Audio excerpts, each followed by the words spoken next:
Yellhorn Podcast, episode 5. Now, Zach, we on episode 5? Five?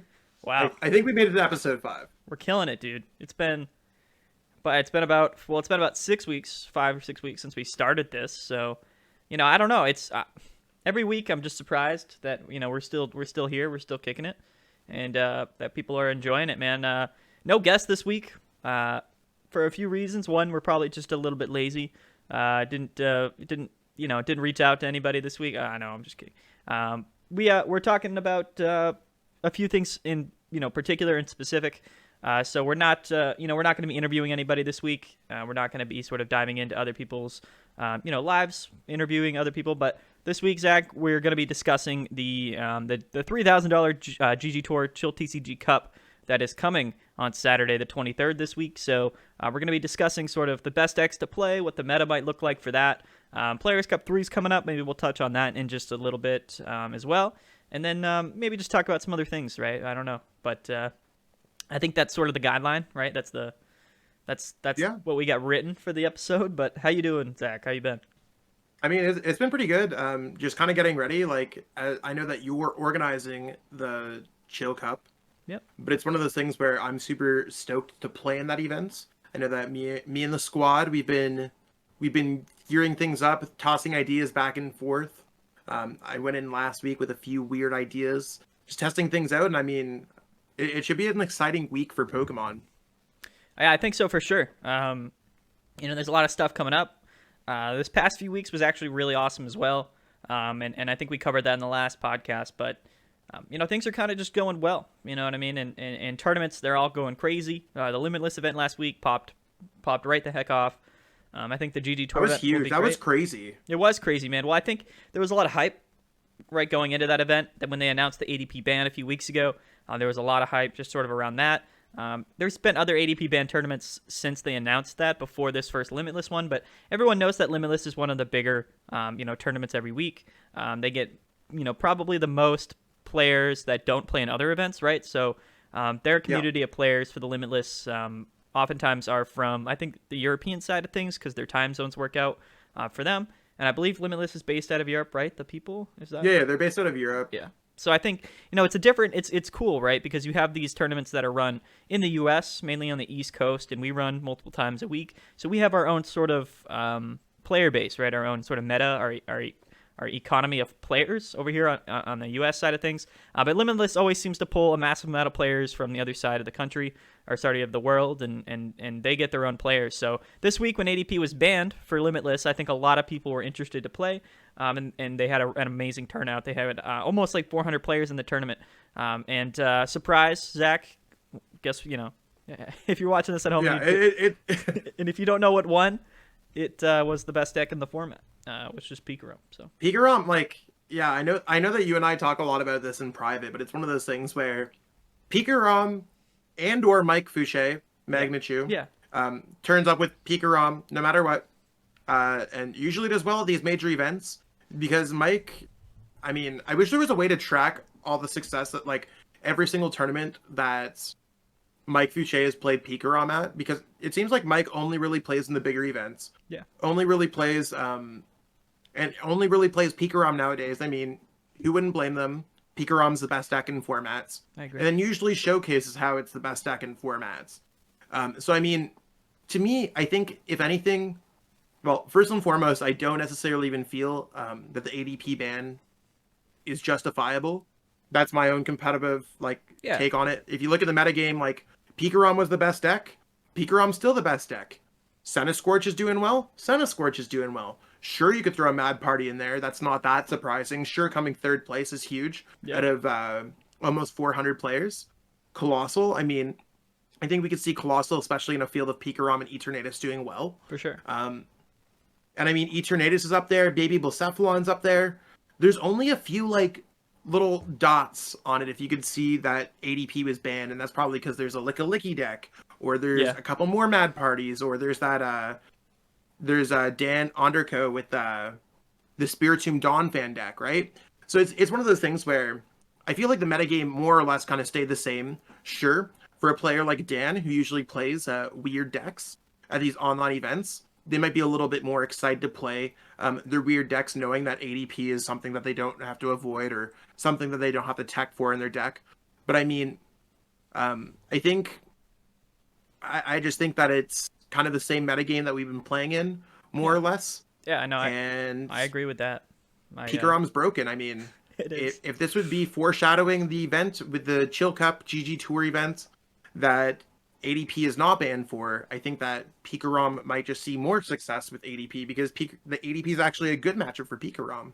Yeah, and I think especially even when you move on to like a best of 3 format, and I kind of said that I think in the last few podcasts, but for the last 2 GG Tour Chill TCG Cups, the 2-day sort of online regional style events where we do best of 3 throughout the entire tournament, decks like Picarom specifically always do extremely well. Especially like in Top Cut, it's won the last 2 tournaments, and it's been the overwhelming majority of the decks that make it into top 8. But not only that, things like Blacephalon seems to do better and better when put into a best of 3 format. I think that because it's really funny, the meta for the first GG Tour Chill TCG Cup and the second one was almost exactly the same, with just Picarom dominating and then Blounds actually doing very well as on top of that. And those last month, those were the only 2 decks that made top 8. So it's interesting. ADP won't be banned, like you said, for this tournament, but it's never really been too much of a factor in these tournaments, especially in best of 3. I don't find that ADP shines too much. But one thing I do want to touch on, as you were just talking about the limitless tournament meta, for the Chill Series events in particular, these are really the only tournaments that I'm super familiar with the meta of course, because I run the tournaments. But we haven't had ADP really do too much in the last 2 or 3 tournaments. And we've had a lot of decks that typically wouldn't have seen play, right, because of ADP do really well. Things like Mad Party, we've had plenty of Mad Party doing well in these tournaments.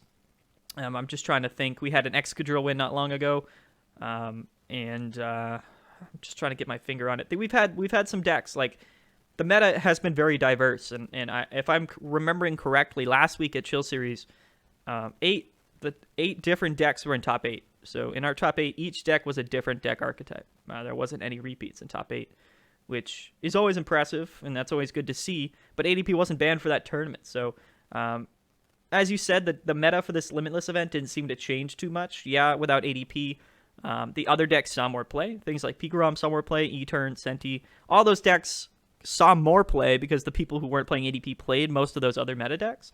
But overall, I don't think that the outcome for the tournament was much different. I was surprised, Zach, that we didn't see any of those Excadrill decks do very well in that tournament because I kind of think that like my testing group, when we kind of brought the Colossal to the table, Colossal just became the default best fighting deck in format right now.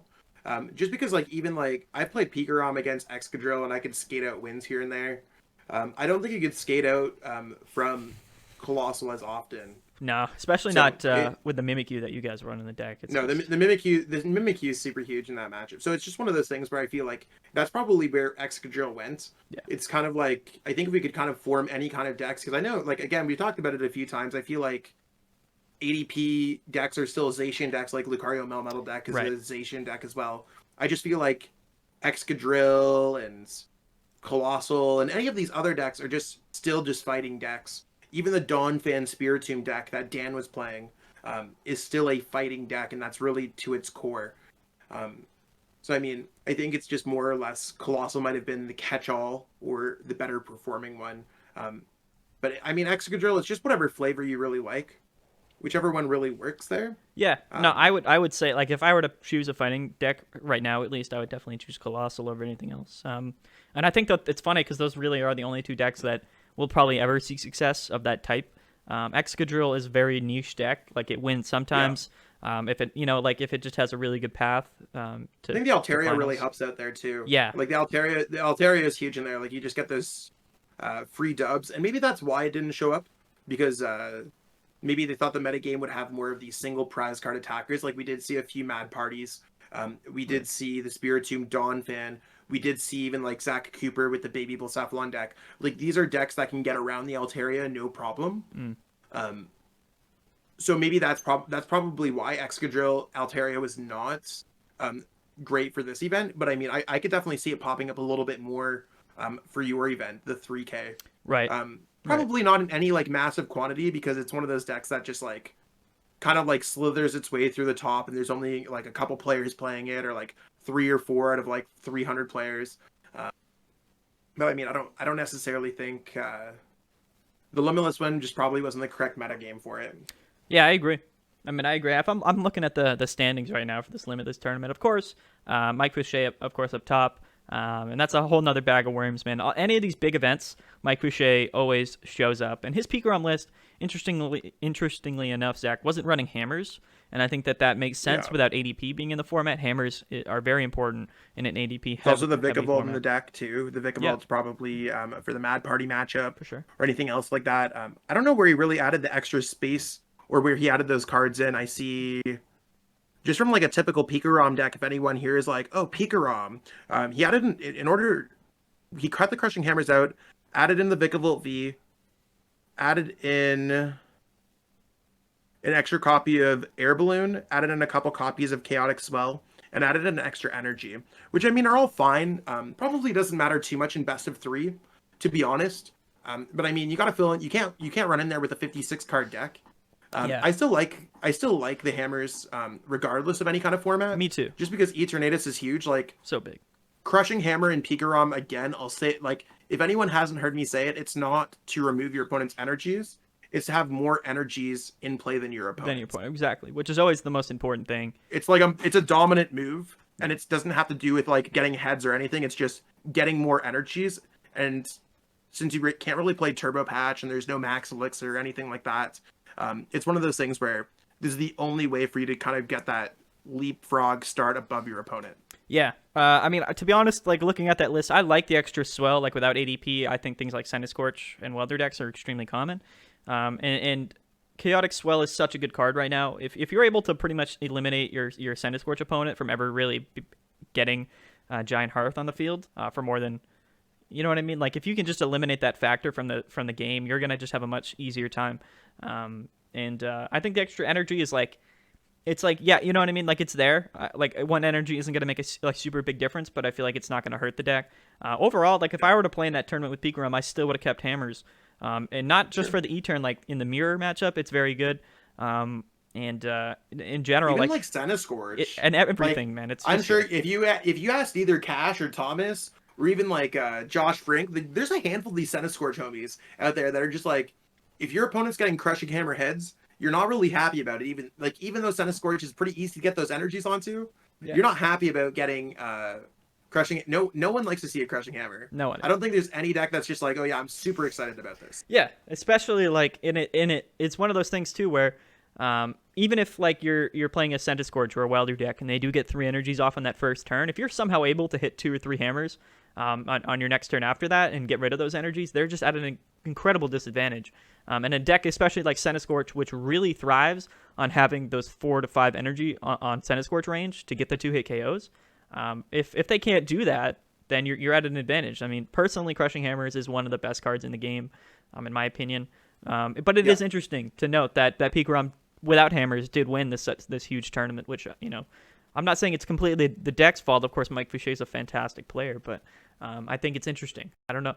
I think that was interesting to note. So I think if there's one takeaway from a no ADP format, maybe hammers is less prevalent. But other than that, everything seemed to be very, very similar. And I mean, another thing when it comes to these top events, you also see top players. Like I know we've been like Mike Fouché, Mike Fouché, Mike Fouché, but if you look over there, like Kerry Potter, Nico Alibis, yeah, the guy who actually beat me in the finals of Australia, shout out to him, coming in with that fourth place finish.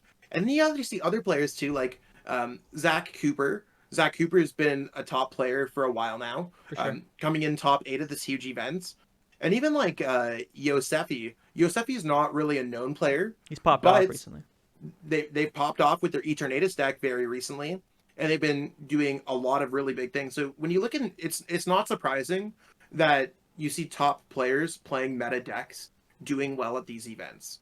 So if there's any advice that I can give, if anyone's like, what's the best advice you can give for the chill event? Find the best meta deck that you're comfortable with. Yeah. Like right now, we're kind of in a format where we're kind of playing rock paper scissors with Pikarom, Scorch, Eternatus. Yes. All 3 decks are just kind of taking turns of being the best deck. I mean, I think Picarom's ultimately the best deck Yeah, me too. out of all those. It doesn't has get the most proven respect, though. success. It doesn't get the No, respect. it's not getting the man. respect anymore because everyone's just like, they're all jumping on fads, right? It's Yeah. just like, it's one of those things. Picarom's the OG best deck this format, even though like it's been around the longest. It has the most success, period. But if you pick one of those three decks and you play it very well, you got a good chance of seeing success this weekend. I don't think. Yeah. I think Mad Party is tossing your hat into the ring and seeing how it goes. I think that playing any of these other decks, like ADP, would be a good choice if you're brand new to the game, I think, or if you're a little bit newer, a little bit struggling to find something consistent. I think that ADP would be good. Mm-hmm. I personally do not think I'm going to be playing ADP just because it doesn't fit in with like how I want to see myself playing at this event. Yeah. But I do respect that. I think ADP is really good. It's pretty neutral. You have to respect the deck. Yeah, you got to respect the deck. I mean, I think should be the fourth choice for anyone right now. Yeah, and that's one thing to note, Zach. Like for this GG Tour regional, like it's best of 3, so I think things like Mad Party will struggle a little bit with ADP still going to probably be pretty relevant in the format, and a few other decks will as well. But I can guarantee you that there'll be at least one ADP that makes day 2. You know, there'll be a handful of ADPs in day 2, sure. just because in a best of 3, in 9 rounds of Swiss day 1, you know, if there's 30 people playing ADP, then you know there's going to be a handful of those that really do pretty well throughout those first 9 rounds of Swiss on the first day. So I think that's going to happen. Of course, I don't think we've really seen ADP do much in like Top Cut or anything for these tournaments, but it's one of those things where you never know, man. If there's one ADP in this tournament and it just draws the nuts and draws super well throughout the tournament, then it might just win because that's just how the deck works. Yeah, there's no deck that's just like, I have a 100% auto win against ADP. Never. Like, I don't think there's any deck that would ever say that. Like, I've actually just been reviewing like my Players Cup VODs that I have saved on my computer, part of a new series that I'm putting on YouTube. Yep. But it's one of those things where like, even as I was like, I played Picarom because I felt Picarom had a favorable matchup against ADP, and there's still games where ADP just cheeses you out. Like, no matter what, like, they're like, oh yeah, I'm just going to top deck this one card, and you're like, the whole game just changes. Yeah. So, I mean, ADP is just like, it can be very rewarding for a select few. I think you have to get a little bit lucky along the way. But to be fair, with a lot of these decks, you have to get a little bit lucky along the way. I don't think anyone would be like, oh, I would have got past this game if I didn't get a few of those crushing hammerheads, or my opponent dead drew or whatever. I mean, best 2 to 3 is such a significantly better format. I could scream at how much I dislike best of 1 events. And I love playing Pokemon. But it's one of those things where, due to time constraints, I understand it. But 2 out of 3, I think, is a lot more rewarding in this format. I agree, man. And I think that it'll show who the best players are. And to me, like, everybody has that argument with ADP that it's very linear. It's a very luck rewarding deck. Rewards heavily on drawing well. But to me, I feel like more so now than ever, the main culprit for a deck like that is Eternatus. And we see Eternatus just overall see an incredible amount of success. It's funny, Zach. About 2 weeks ago, Send Scorch won both ChillTCG Cups in that 1 week, or tournaments in that 1 week, the Chill Series, and then it also won the $300 cash event. Both huge tournaments, both cash tournaments, and both won by Send Scorch. It was all the rage that week. And then the week after that, Etern won Chill Series. It won Hexters. It won a bunch of other tournaments. So Etern was the hype all last week. And now going into this week, we'll see what the flavor of the week is. But it's always interesting to see. And to me, I think that Eternatus, especially after I lost to it in a recent tournament where I got 3rd in top 4, I lost to Eternatus. Fly high Orbeetle. I was playing Orbeetle. I got 3rd. Had a really good run in the tournament, but I lost mainly because I got unlucky a little bit with my prize cards and drawing into some stuff. But my opponent always got boss when he needed to, and he just never really seemed to not get what he needed. And his play style was extremely linear. I should have never let Logan those Eternatus. I feel bad. I made you fall on the sword, man. You did. I mean, I should have won, to be fair. It was kind of a thing where like I made a misplay game 1 in best of 3, and then he made a misplay game 2. So in game 3, everything was kind of on the line. But I just kind of got unlucky. I think I prized Orbeetle VMAX when I needed to get that extra ping off, and I couldn't find boss. So there was just a lot of things that happened where I just kind of got unlucky. But it seemed like Eternatus, man, like there was too many situations against Eternatus where I knew what he was going to do no matter what, like no matter if he just had the cards or not, like I couldn't do anything about it. So it really felt like I was playing ADP in the sense of like, oh, I hope he doesn't draw what he needs to or I lose, you know what I mean? So it was kind of one of those deals, but I don't know. I'm not going to hate on E-Turn, man. Orbital's clearly the better deck, so. Yeah, I mean, Orbital's pretty busted. There's definitely good things about Orbital. Like, I don't hate Orbital's entire matchup spread. I mean, you showed me some of the gameplay from that event. I mean, I was there watching you. We were on a Discord call, and I mean, to me, Orbital didn't seem bad. It's not bad at all, bro. Like, it sounds like Orbital's been terrible for a while, in my opinion. Like, I think Orbital looks awful. It doesn't get those like, and then you're just like, okay, I'm gonna play Orbital, and I'm like, okay, cool. Like, Maddy's a little bit like one of these players. Like, you said that was what, your second tournament ever? Yeah, I don't play in many tournaments. Yeah, he doesn't play. Like, he just runs events. So it's one of those things where it's like, okay, so we got this punk here who's just doesn't even like play events or anything like that. Likes Orbital fanboy, whatever. And I mean, you're starting to sell me on it. Like, I feel like it's a little bit more of a real contender than I originally thought. Like, it has some. Like, when you're playing against Mad Party or something like that, when I'm playing Pika, I'm just like, oh, I wish I had that Mad Party matchup. And you're like, perfect, this matchup's free. Yeah. And then you like go into other matchups where it's just like, it's free. So, I mean, I don't hate Orbital's overall matchup spread. I don't know if Orbital's been solved yet. I think it's one of those things where it's probably a deck that, like, Colossal... not to say that Colossal is solved now either. I just think Orbital hasn't been given a fair chance because people really flocked to the deck early on when Vivid Voltage was released, and then just did not give it a fair opportunity to kind of like see how the metagame flourished. And then, I mean, I don't know, you're out there doing results. I mean, you got one result with the deck. We'll see exactly like if anyone tries to follow suit. Depending on how the metagame goes, it's crazy. The Eternatus matchup is not terrible. I don't know how I feel about Scorch matchup. I don't know how I feel about Pikarom matchup. The Pikarom matchup's actually not terrible. I'm not going to spend the whole podcast talking about Orbital, but specifically, and it's interesting too because in the tournament that I played in, ADP was banned, and I think Orbital has a much better matchup spread in a tournament without ADP because it struggles with hammers, struggles with metal decks and stuff like that. But it's interesting because Orbital did get top 8 at our 200-plus player Chill Series tournament, which had ADP in the tournament. It wasn't banned, and it still got top 8, and it was almost the exact same list. So, and there was only 2 people running it in the whole tournament. My thing that I've always said is if more people played Orbital, it would see more success. You know, when there are only 2 or 3 people playing the deck in every tournament, like obviously you're not going to see it get top cut very often, but it's a grass deck, so it falters in those kind of ways. Yes, like you can utilize Weakness Guard Energy. The Scorch matchup, specifically like the Senti Nets ability Scorch matchup, is tough because they do have Giratina. But, you know, one thing that you can do, and that I've seen in a lot of in Orbital lists, is you play the Mr. Mime, which has Scoop Up block, so your opponent can't scoop up any Pokemon on their bench with damage counters on them. This can be very good, so like even against that Scorch matchup, they'll play Giratina, they'll knock off your Weakness Guard Energy. If they do that the same turn that they get a KO, that's very difficult for you to win that game. But if you're somehow able to survive that turn getting that Weakness Guard Energy knocked off, and then you lock it onto your bench, then you don't have to worry about it anymore. So that's kind of one way that you possibly can win, but for the most part, you're most likely not winning that matchup against Scorch, and you auto-lose against Luke Metal. And those seem like pretty big losses right now in the format. Really not being able to beat Luke Metal or Scorch kind of does put that deck down quite a ways. But for the most part, I think it has a really good matchup against almost anything else. Colossal seeing more play. It's got a good Colossal matchup. I think it does well against E-Turn. It's not great. Again, it kind of comes down to just like a draw competition, like who draws the cards that they need. And then Pikarom, I like the Pikarom matchup with Orbital. Just because they really have to play it smart, right? I'm not saying that like you just auto win it, but like your opponent really has to play it smart, and they can't. Yeah, you got to play around. Like Orbital's also one of those things where like I think Orbital is tested against Pikarom. I don't think Pikarom's tested against Orbital. Exactly. They like, have. If you ask me how I'm playing the matchup, like I'm like, okay, I'm gonna start piecing things together. Like, yeah, I probably don't want to go in with a Mewtwo strat because you're gonna shut me off with your Mimikyu.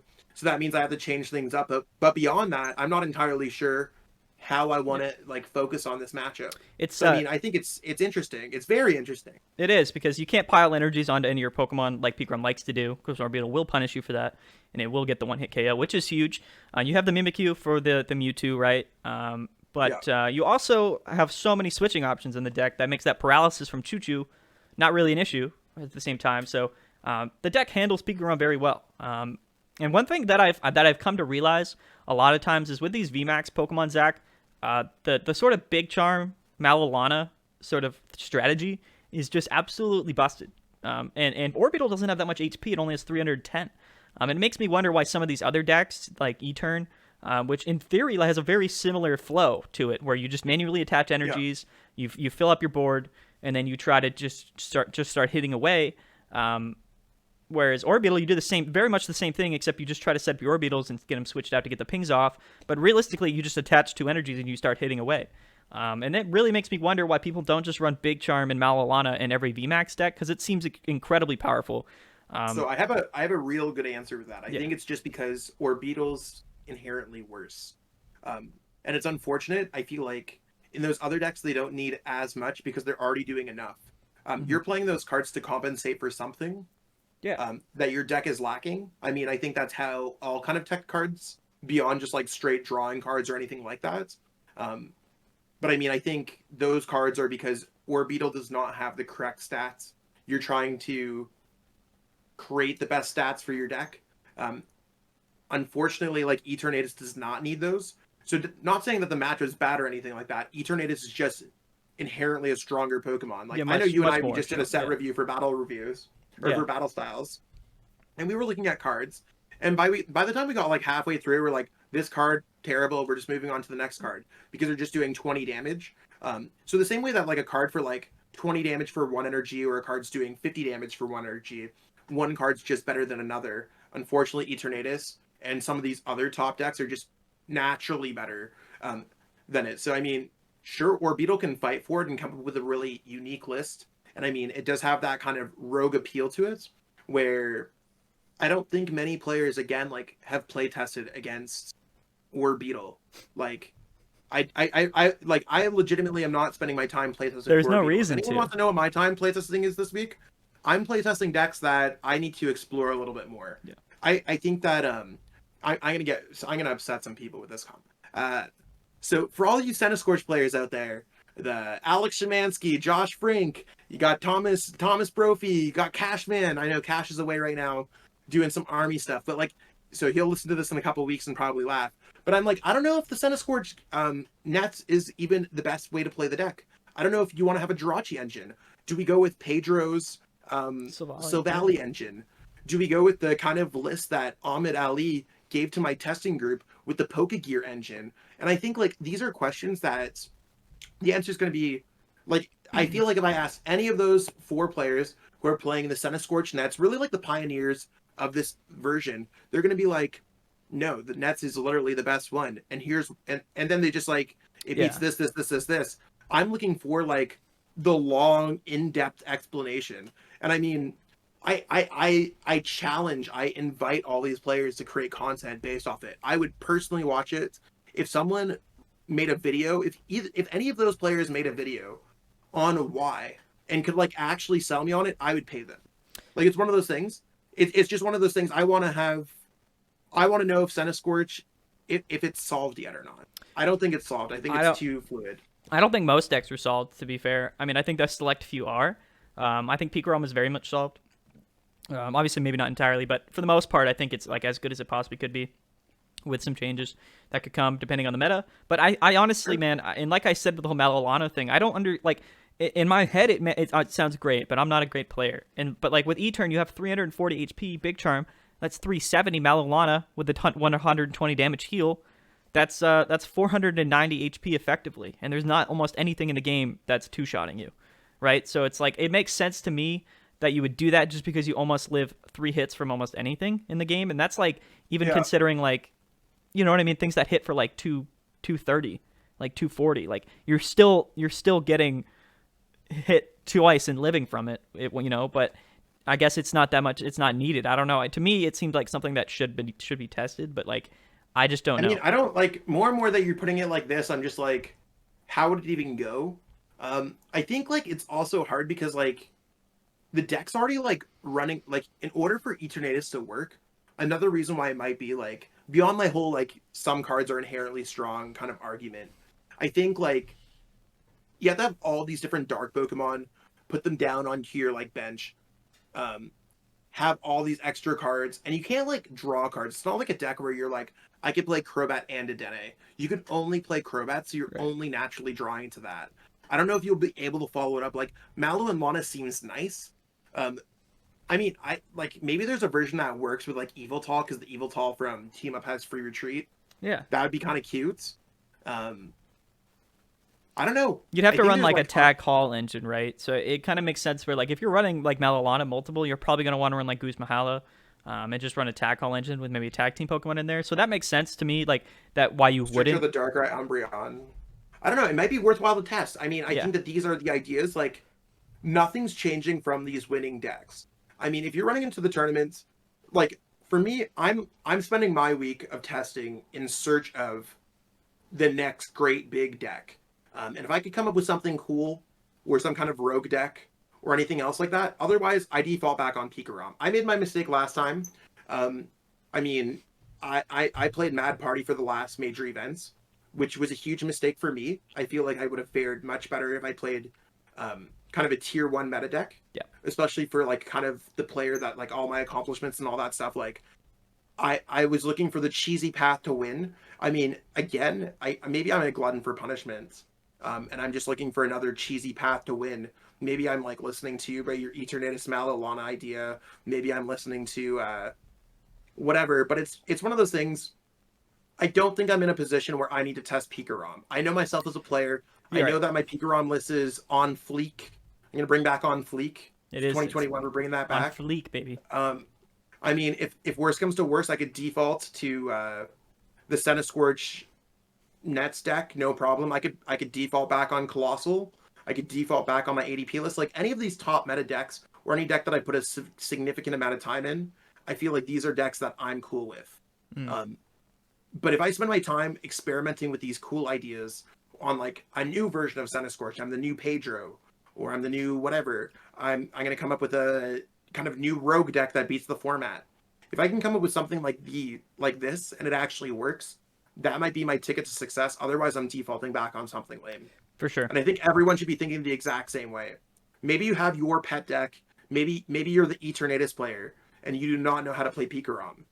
You should be the player who's testing Pikarom. Grab Mike Fouché's list. Grab my Players Cup winning list. Check out any top players' YouTube. Grab their best Pikarom list. Find someone who you can trust in, Mm. even if it's not Maddie or myself. Yeah. Yeah. It's one of those things where find the best version of the deck that you could trust someone on.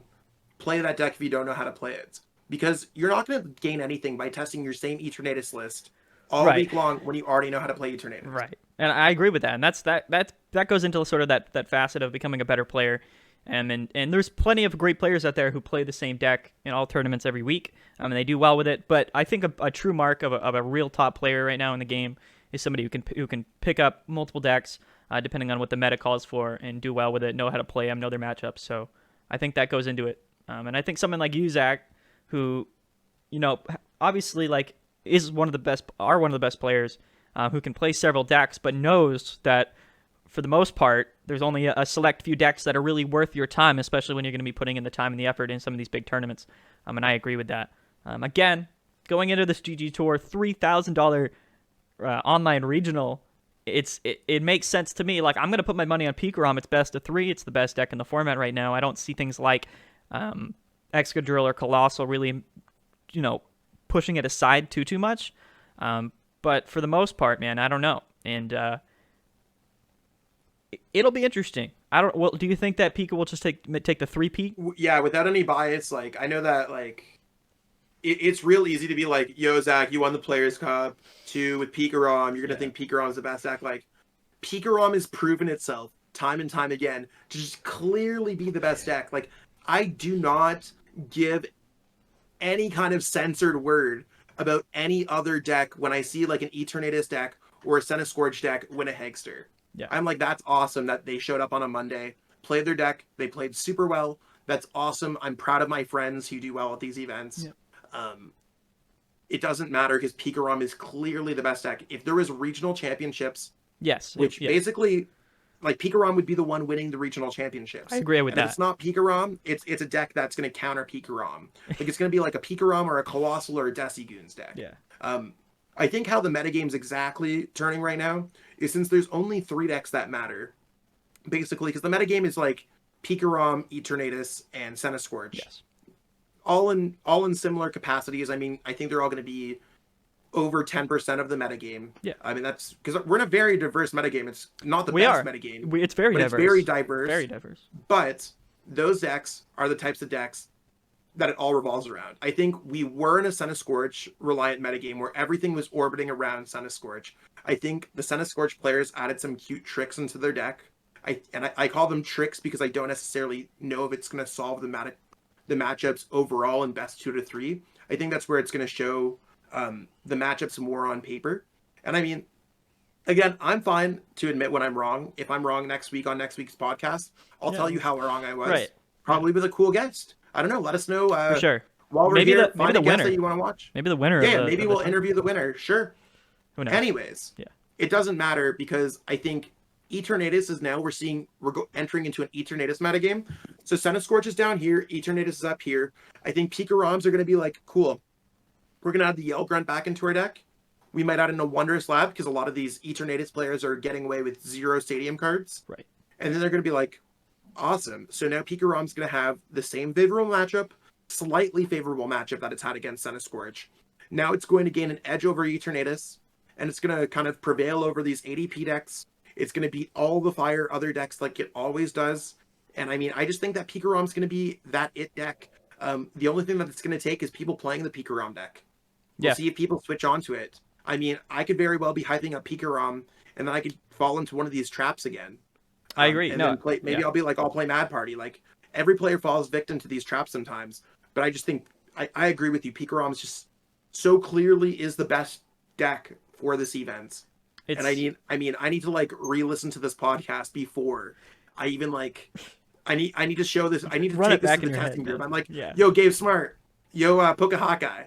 This is literally exactly what my thoughts are right now. Yeah. When I'm too tired after playing Fortnite for a couple hours, and I'm trying to explain where my thoughts are, and I just can't. This is exactly where I'm at right now. Yeah, let's not fall into the trap, squad. Let's not fall into the trap. And it's so appealing, right? To be that guy, like, and a lot of people want to innovate. They want to be these people, right? And you see people like Pedro who kind of comes into this tournament with a newer deck, even though he, I think, got that deck from one of the Schultz brothers.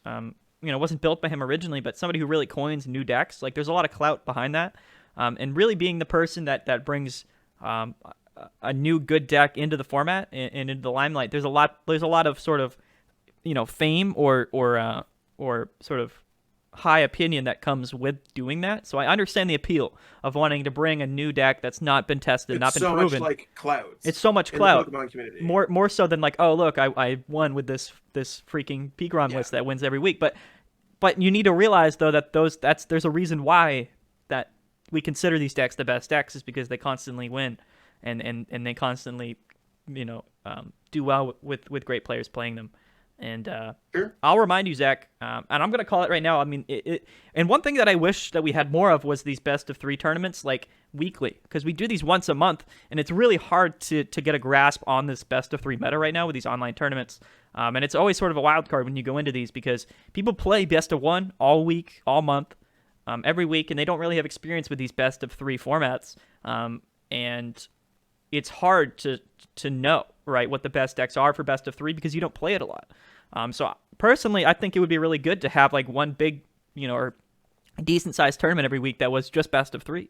And we could kind of look upon that and kind of understand sort of, what the best play would be. But I don't know. It's tough. And we'll see more of these tournaments pop up. Like, I mean, I think best 2 to 3 is like, for me, it's one of the only things that I will stop what I'm doing and actually play these events. I mean, I've been caught in some of these events where I didn't realize they're best 2 to 3. I mean, I think if you are an organizer for the Pokemon community, let your event be known and let them know it's 2 to 3. Let them know what you're doing. Yeah. Come up with a really cool prize support. I mean, whenever there's an opportunity and time is not a factor, best 2 out of 3 should prevail because all of the biggest Pokemon tournaments in real life are best of 3. international championships are not best of one. The world championships is not best of one. I'll put it like this. Do you think if the world championships was best of one at the last year that we played Worlds, 2019 Worlds, would Henry Brand be the world champion? I think if we got Henry Brand talking about it, I don't think Henry Brand would say so. There's no event that I've ever seen. If the Players Cup 2 was best of one, I would not remotely be as the Players Cup 2 champion. There's no chance that I would ever do it. Look at my weekly results. I'll honestly shame myself, hang out all my dirty laundry. When you see me go 3-5 with Slowduck at a tournament, at the Crollo tournament, it doesn't matter. I don't even care about these best of one tournaments because they don't matter, because it's best of one. Right. And I mean, I appreciate the best of one tournaments. Like, Maddy here's an organizer, and I don't want it to ever be like Zach hates ChillTCG events or I hate Hegster events. It's not like that. It's just one of those things where it just doesn't, they don't matter. They don't show the true results of the game. Right. They carry their own meta. And like, I feel like the meta is luck based. Like, half the time you're bubbling out of cuts. I mean, I feel like you've rectified a lot of those issues that make your tournament closer, especially with some of the time constraints. I'm actually super excited playing your chill on Wednesday. It is going to be 15-point cutoff for phase 2 for that tournament. That makes it so, like, not to say, like, the answer is quite easy. It's actually easier to make top cut phase 2. Yeah. Like, it should be easier. There's so many tournaments where I'm X3 and I have no opportunity. There's so many events where you got to look at it like this. Think about all the times you hit an auto loss in a tournament. Think about all the times then you hit a dead hands, and then you go 6-2 in the event. Or sometimes you're just like, oh, cool, my game crashed. Right. That could be your third loss. Exactly. You are out of the entire tournament. You wasted your whole night. There's nothing else going. If you're 5-3 and then proceed to go 4-0-1 or 5-0, there's a very good chance that you are making top 8 and you have an opportunity. Right. It's also a prize for a lot of players who might not have the daily success of the Josh Sutherlands or the daily success of the Cifuentes brothers, anything like that. Like, those players turn up all the time. They're very much in the online kind of groove. It's one of those things where I think 5-3 is very forgiving. It gives you opportunities. I think it's actually the greatest thing for the game. I could rant off on this for so long, but I mean, I agree as completely. a streamer, I remember I used to stream on Mondays because Mondays was a free day for me to stream. And I was playing in the Hegster events. And I loved playing in the Hegster's events. Like, for me, it was like one of the highlights of my week. Because Wednesdays for me was always a busy day, and I always wanted to play in the chill to support Maddy and all that stuff. But now I've changed my schedule up to do that. But I'd be like, okay, here's this. Oh, cool, I hit a bad matchup. Whatever, I'd win a few. And then I'm like, okay, cool, I hit another bad matchup. 6-2 doesn't make it, I had to drop. Right. I'm just upset because I'm playing for nothing. Right. No one wants to watch me play as I'm upset because I can't get any kind of prizing. Right. Like, I'm not like Little Dark Fury playing the coolest deck in the format, and I want to showcase the strategy. Yeah. I'm here showing you, like, basic, plain old, tried and true Pika ROM. Just trying to win. You just watch me get bopped by 2 terrible matchups. Yeah. And I'm like, I'm just pissed. At least with the chill tournament, I could get bopped by 3 horrible matchups and still make it. Right. And I think what the sort of the new double phase structure of the tournament does is with best of one, there's always going to be that element of luck, right? Because when the entire set is dependent on just the one game, which of course, like, matters heavily on the cards that you draw, the matchup, and everything. The 2-phase thing helps a lot because, one, like, getting 5 wins out of 8 rounds isn't necessarily super difficult for the higher level players. Like, sometimes, like, you might hit 4 bad matchups, or you might hit like 2 bad matchups, and then you might dead draw 2 times, right? Like, I'm not saying that's never going to happen. A lot of times, you will go 4-4. That doesn't mean you're a bad player, but it's much less likely than you going 6-2, right? You know what I'm saying? Or it's easier. There's a lot of tournaments where I do not go 6-2, but most tournaments I can safely assume I'm going to go 5-3. Right. More often than not, I will go 5-3. Right. So, like, if you think about it, what it can do for the game. Players are going to be likely, like, anyone who streams the event is likely playing in the event longer for the ChillTCG event. Mm-hmm. So we have more Pokemon content of players who are doing well at events. We have more players who are happy because they did not waste their events over playing in a Wednesday.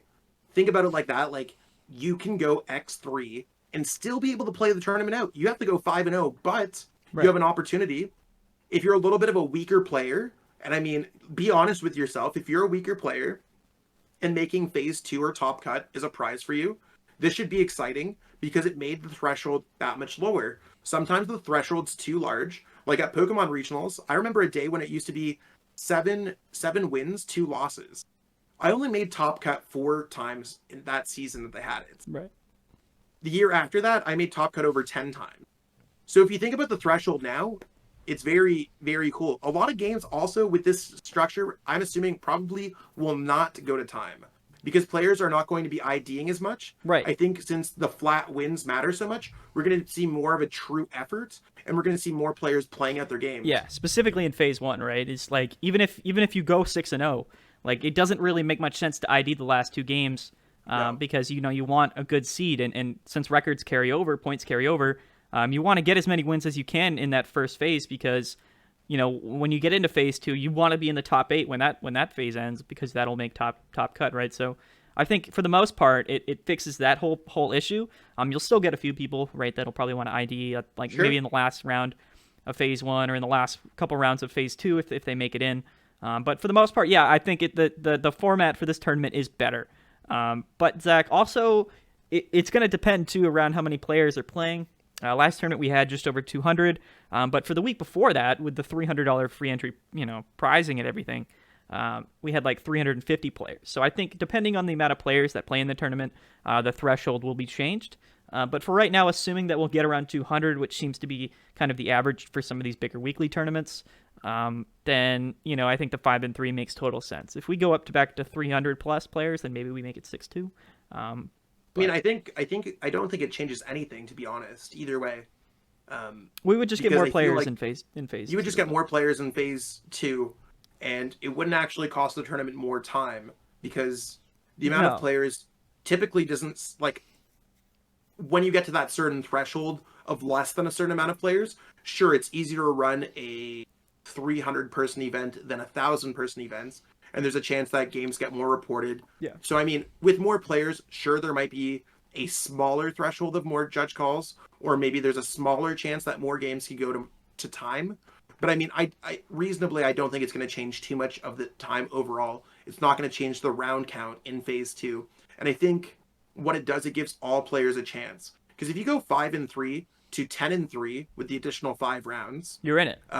30 match points would be top 8. Yeah. So I think we give every single player who's still in it has a chance. Yeah. I mean, I don't want to start being like this player who is 4-3-1 has a chance or anything like that, or 4-4-2-2 or something like that. Like there needs to be a cutoff anywhere. I think 5-3 is more than a fair, right? And it kind of embodies the way that you kind of run your tournaments, where it's like a chill place to play Pokemon, right? And it's kind of become the most competitive events in the game, I find. Yeah, it's funny too because of course, like when we started, it was all just about sort of the chill environment to come and play Pokemon. Because a lot of too much, and what we were finding, and I probably said this so many times, was that people really. With all the IRL events shut down, these online events really became the only outlet for competitive play.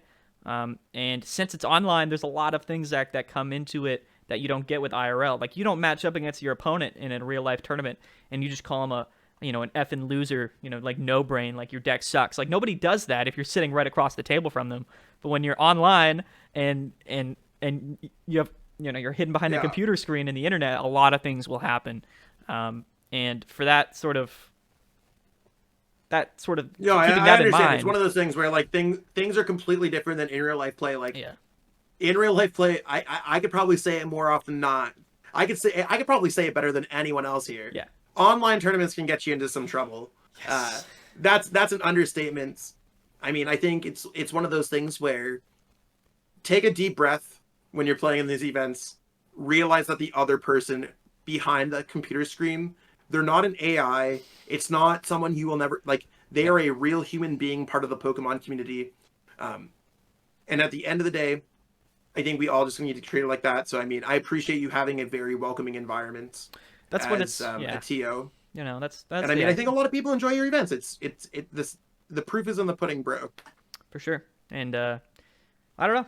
So yeah, I mean, again, Jack, we got that GG Tour tournament coming up this weekend, but the Players Cup 3 is also coming up. But it's interesting. Do you think that this big regional tournament coming up will be sort of a good thing to look at going into Players Cup, or do you think Yeah, that, or like because the entry tournaments for this Players Cup 3 are all single elimination best of one, right? So maybe I don't know. It's what do you think? if everything that we said in this podcast was true, that these best 2 to 3 large events are very clear, a magnifying glass on our exact meta, or at least what we believe is the true meta for Pokemon. Yep. Because we're in search of information, and I feel like these types of events allow us to find out more information about the game. I think that this might set the tone for the Players Cup 3. I think I'm not entirely sure. If the Players Cup 3 starts Wednesday. I've heard a whole bunch of things. I mean, I'm just gonna wait for the keys to appear into my account, right? And that's when I'm gonna start playing. I mean, if you think that I'm treating it any more seriously than that, anyone, no chance. You have all month. I'm just out here. Yeah, you got all month. See exactly when they start. I haven't really looked too much into it. I probably should, to be honest. But I mean, I think that any of these bigger events are probably going to set the tone. Maybe we'll see less ADP at the Players Cup because of the Limitless event being so large. Maybe ADP will turn up at the Chill event because a lot of people like playing ADP. I know we've talked about it before with the ADP ban. I'm not sure which way to take it. I don't think there might not be any correlation in any capacity. But I would imagine that the tone for the overall metagame, not looking at any individual Players Cup 3 events of any players at all, because that's just way too random, whatever. It's just a kind of random snapshot. But I would imagine that we're going to see a few players playing the Players Cup 3 deck, or the events from the ChillTCG GGTour events. I think that a lot of those decks are going to be played at the Players Cup. I mean, I think that that's going to be, if there's any event to take a snapshot of what's going to change the early Players Cup 3, or if not the entire Players Cup 3, this is where it's at. We've been in a solved meta. I know that not every single deck is solved, and the meta's pretty solved. I don't think there's too much more that's going to come out from this event. It's probably going to be the same old decks doing well, maybe in different quantities, maybe a few different tech cards. But those are the decks that I fully believe are going to be the Players Cup, just kind of standard go-to lists. Yeah, I mean, I got to agree with that, man. I think the only takeaway from formats without ADP is like if you're coming from a format like that into the Players Cup, I think keep hammers. Like that's just the one thing I can let you know, because in these best of one games with ADPs crawling around, E-turns crawling around, you're gonna want to hit hammers, and you're gonna want to just have them there in case crap hits the fan.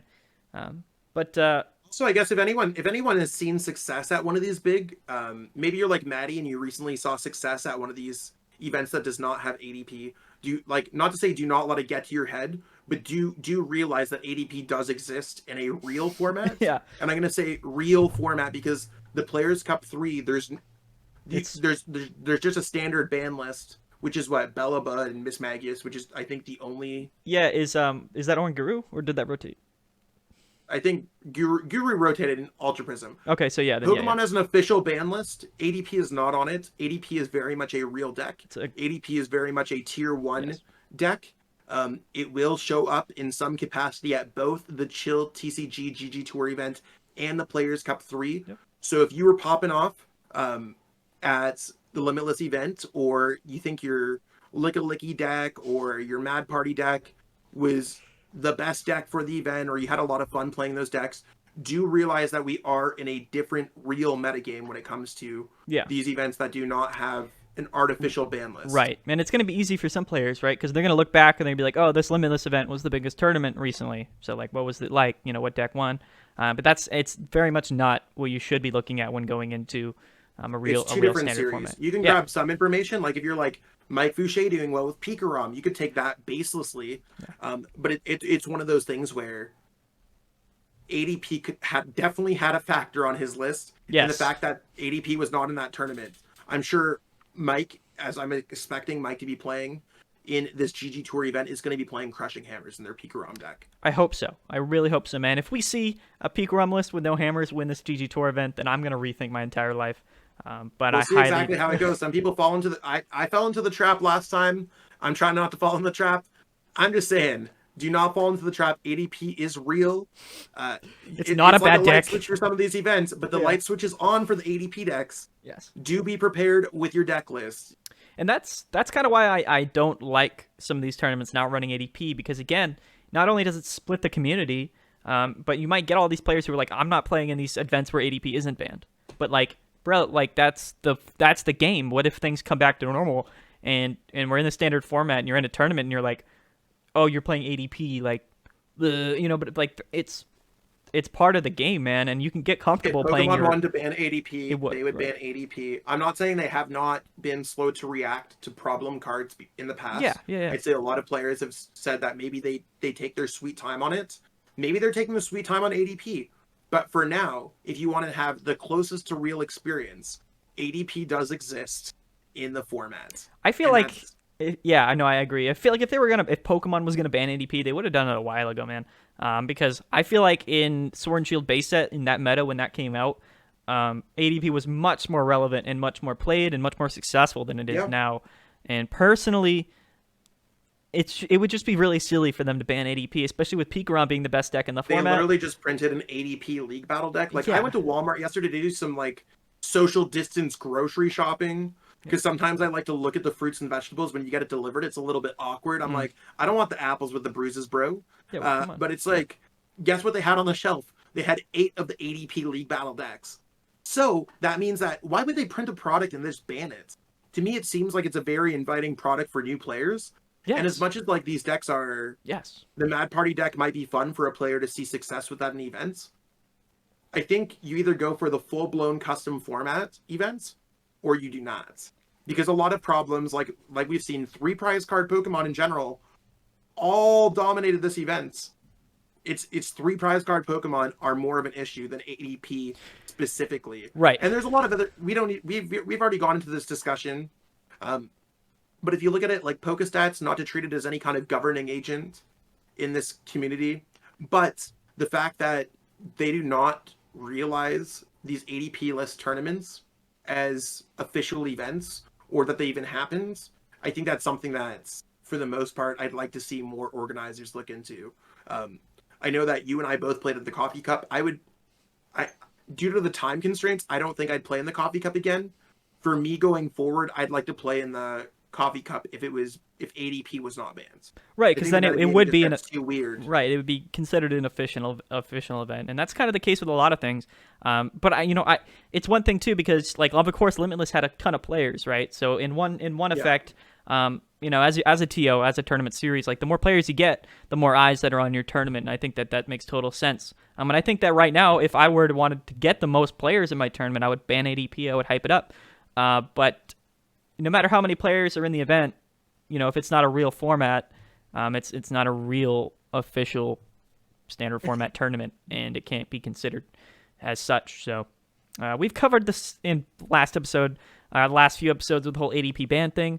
I just did want to cover it though, because now we've seen that tournament come to fruition, and with 400 players, no ADPs, Pikarom came out on top, just like it always does, and just like it always will, I think, for the most part, right? Of course, like, there are other decks that are good, but yeah, We'll see how it happens at, there's that $3,000 tournament this weekend. We've said it a few times already. We'll see how it goes. And I think you and I could go back and forth talking about how we think the metagame goes in circles, but we got the 3K event this weekend. I think we just leave it at, we'll see how it goes. I'm excited to see how it goes. Do you want to give a little tier list, though? So for this best of 3 format, let's just run down what you think the most viable decks would be to play. And I think that a big one to consider before we get into the list or anything like that, because we are about to wrap up the podcast. It's a short one this week.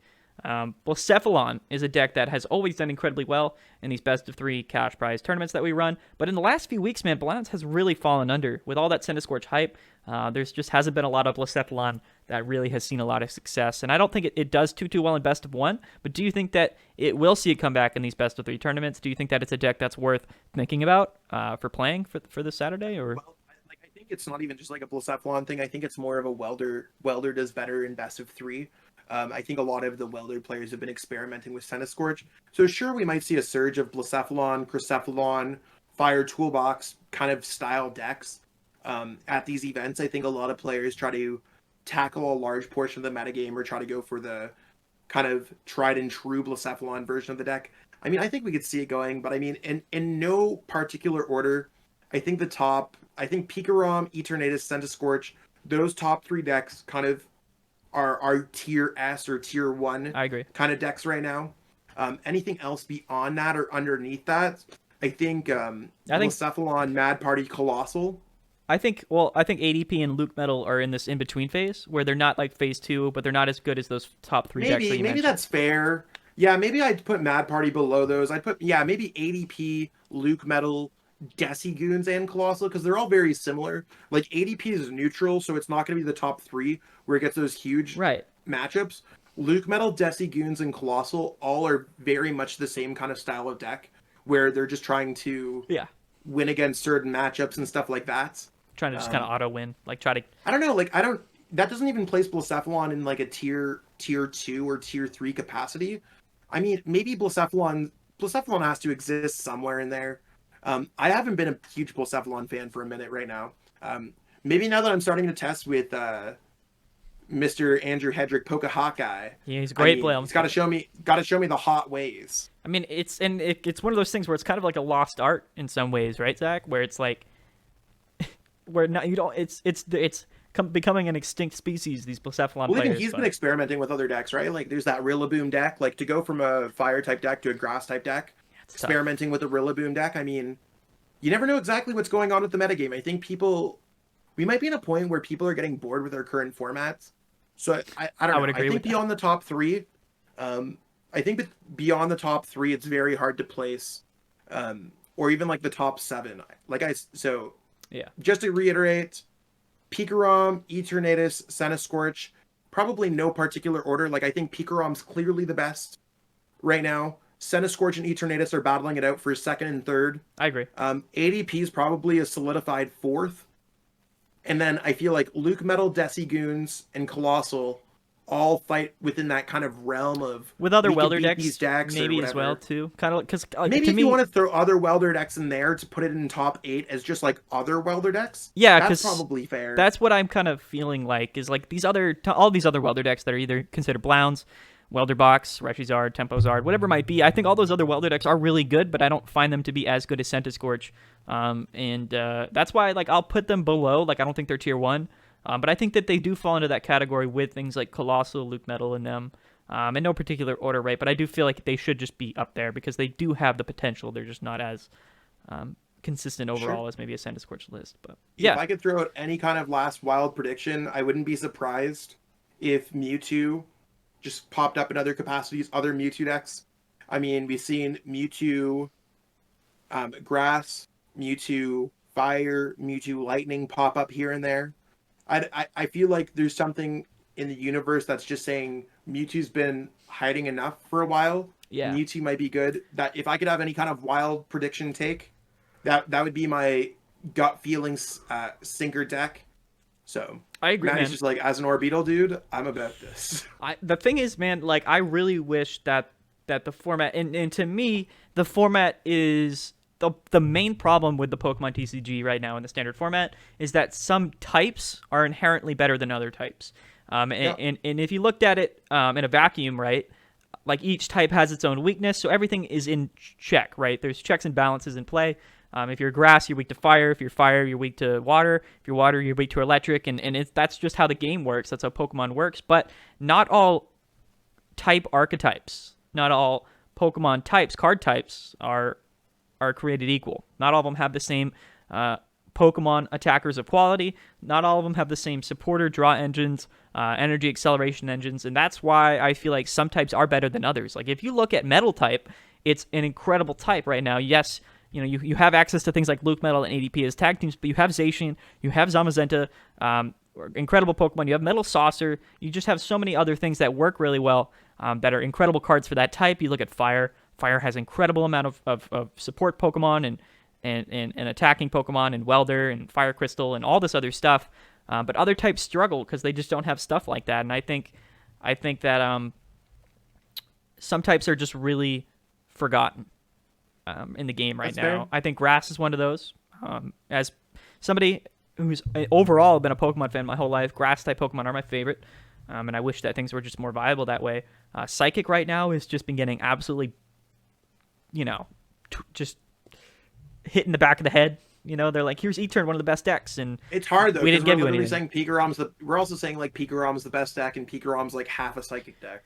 Yeah, but like think about so all. If you're looking in weird ways, I mean, a lot of Psychic type Pokemon are good. It's probably just not to the true Psychic kind of standards of where we've seen a few years ago with like Malamar, how we see how a Psychic archetype is supposed to perform, right? And that's like that with these sneaky attacks. And that's kind of my point. Whereas like Mewtwo's a Psychic card, which can make any really almost any deck a Psychic type deck, but the toolkits that you put Mewtwo into aren't Psychic type toolkits, and a reason why a big reason why these Electric type decks are so good is because they have access to so many incredible cards. Like you have Dedennes, which of course it fits in every archetype, but it's Electric type. It fits under the Electric type category. You have Pikarom, Raichu, amazing cards. They have Boltund. You have Tapu Koko Prism Star. You have that speed energy. You just have so much stuff as a Lightning type deck, and other types just don't have that type of stuff. And that's my big gripe with the game right now is like they just don't make cards equally as good for other types in the game, and I don't know. I say this as an orbital buff. There's not a type balance. Not everything's balanced in the Pokemon TCG. Maybe we'll see it get a little bit more balance after Battle Styles or our upcoming set after Battle Style.